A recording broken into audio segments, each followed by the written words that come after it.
सोलापूरमध्ये शिवसेना सोबळावरती लढली होती. प्रचार आक्रमक झाला होता. भाजपच्या विरोधात मोठी ताकद तुम्ही निर्माण केली होती, आव्हान केलं, मात्र प्रतिसाद निकालामध्ये असं काही दिसून आलं नाही. काय याच्या पाठीमागचं कारण असू शकतं किंवा भाजपनं कशा पद्धतीनं प्रचार केला किंवा निवडणूक जिंकली? सोलापूर महानगरपालिकेमध्ये शिवसेना राष्ट्रवादी काँग्रेस आम्ही युती करून लढलो. 4 जागांचा विजय आत्ता तरी आम्हाला मिळालेला आहे.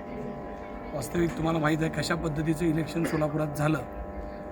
पैशाचा ज्या पद्धतीचा वापर झाला, सत्तेचा गैरवापर ज्या पद्धतीचा झाला, तेवढा असतानासुद्धा प्रभाग 7वर ज्यांनी आम्हाला पाडण्याकरता देव पाण्यात ठेवले, तरीसुद्धा त्याच परमेश्वरांनी आम्हा तिघांना आशीर्वाद दिले आणि मध्यमध्ये एका उमेदवारांना आता निवडून दिले.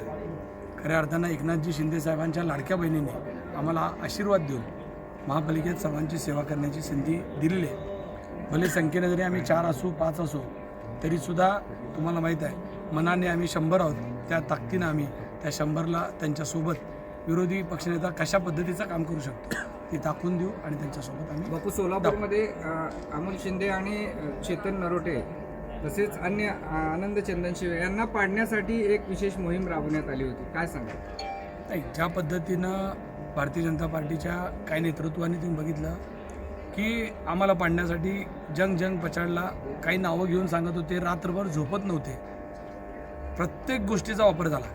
बळाचा वापर झाला, पैशाचा वापर झाला, सामाजिक गणितं बिघडवण्याचा प्रयत्न केला, समाजात भांडणं लावण्याचं काम झालं. पण तरीसुद्धा प्रभाग 7च्या जनतेनं आम्हा 3ही उमेदवारांना, दुर्दैव वाईट वाटतं की आमच्या भगिनी कन्सेतही त्या आम्ही त्यांना निवडून येऊ शकला नाहीत.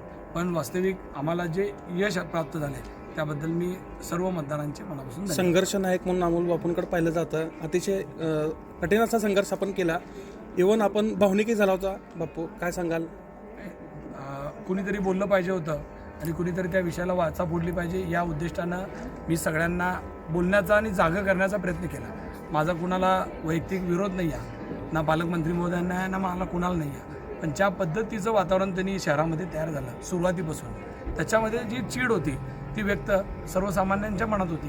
तुम्ही बघितलं असेल की सर्वसामान्य माणसाला असं वाटत होतं की अमोल शिंदेने जी बोललं आहे ते आमच्या मनातलं बोललं आहे, जी त्यांना वाटतं आहे ते बोललेलं आहे. आणि त्याच्यामुळं कुणीतरी बोललं पाहिजे म्हणून ते बोलण्याचा प्रयत्न. निकालावर काय दिसत नाही परिणाम हा सगळा जे काय निकाल लागले आज सोलापुरात? नाही, ज्या पद्धतीनं भारतीय जनता पार्टीने इलेक्शनची तयारी केली, आयात उमेदवार बाहेर आणले.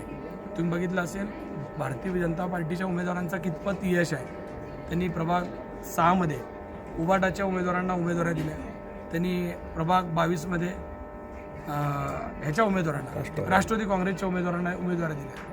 प्रभाग म्हणजे प्रत्येक ठिकाणी त्यांनी बाहेरून उमेदवार आणून हे इलेक्शन लढण्याचा प्रयत्न केला. म्हणजे त्या उमेदवाराची लोकप्रियता आणि यांच्या पक्षाची ताकद, पैशाची ताकद या सगळ्या जोरावरती आता पुढे कसं असणार? भाजप आणि शिवसेना एकत्रित दिसणार आहे का?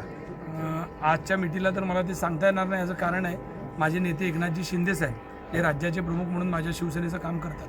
त्यामुळे एकनाथजी शिंदे साहेब जे आदेश देतील त्या पद्धतीने येणाऱ्या काळामध्ये शिवसेनेची वाटचाल सोलापूर. एमआयएमनी ज्या पद्धतीने शिवसेना आणि काँग्रेसपेक्षा जास्त यश मिळवून दाखवलेलं आहे, कसं बघता एमआयएमचं जे आता जे यश आहे ते? नाही, एमआयएमचं जे यश आहे तुम्हाला माहिती आहे की काही मुस्लिम बहुल भागामध्ये संख्येनं ते मोठ्या प्रमाणात असल्यामुळं आणि मागंसुद्धा एमआयएम तिथं चांगल्या ताकदीने निवडून आली होती. बरेचदा काही लोक आवर्जून बोलतात की एमआयएम आणि भारतीय जनता पार्टी कुठेतरी पार्टनर आहे का काय, अशा पद्धतीनं बोललं जात आहे. त्यामुळे त्याचाच निकालात काय परिणाम दिसला आहे का काय ही परिस्थिती. लाडक्या बहिणींची साथ मिळाली निवडणुकीत, काय सांगाल? लाडक्या बहिणींची साथ मिळाली.